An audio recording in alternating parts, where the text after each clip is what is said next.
As spouses, I think you have a responsibility, a huge one, to support the people who have been elected. And I know sometimes that support takes all forms. You pray for them, you support them in many ways. And I just want to suggest one or two. One of them is what First Lady from Marsabit has said. One of them is matters environment. I think we all agree that in the context of what we see in climate change and the effects of what changes in the environment, how it is affecting our country. The almost 4 consecutive years of underperformance of rain, the situation we have of drought, the almost famine situation that we are witnessing. We need to do something about that, and one of the things that we can do is to manage our environment.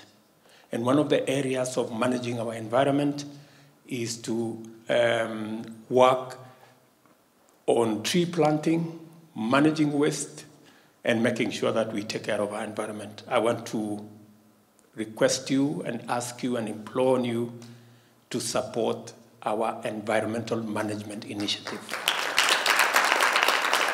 So if you can take lead in managing the environment is a good thing, whether we have climate change or not. It becomes urgent and it becomes priority if we also have to manage matters to do with climate change. So my request to you is we will be working with many actors. We are putting together the strategy on how this is going to happen so that we can plant 15 billion trees in the next 10 years. I want to just tell you it's doable. I have seen many institutions are beginning to pick up their portion. The military, for example, wrote to me 3-4 days ago and said they are going to have to plant 500 million trees on their own. The National Youth Service have undertaken to plant 1 billion trees. So we are looking at counties.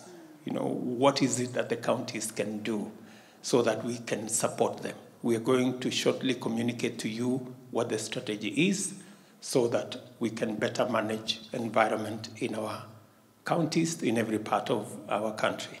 The moral aspect of our society. I think spouses can play a very big role, and they can give voice and they can amplify the discussion around matters that are affecting our society. Many of our children are hurting out of drug abuse and the whole of that moral space. I'm really requesting you as spouses of the most powerful people in our counties to bring your voice to bear so that we can address ourselves to what is happening to our children.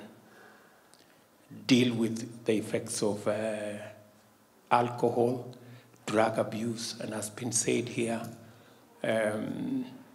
FGM, and the whole of that space. So again, if we can work in a concerted manner to deal with that challenge, it would really bring a lot of value to what we are doing as a country. We are reforming the whole space around empowering women financially.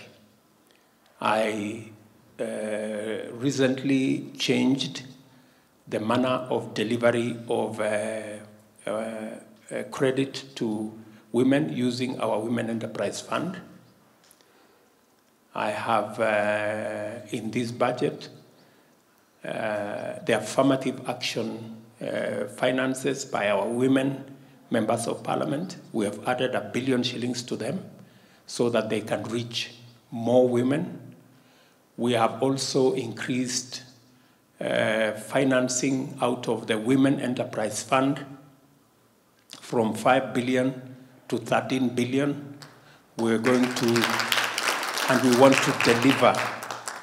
to deliver that on a technology platform so that we eliminate bureaucracy, we eliminate having to know anybody, or we eliminate favoritism, so that we can use the experience built out of financial engagement by different women groups, by different women, to access credit to them so that they can become the players that they should be in our financial space.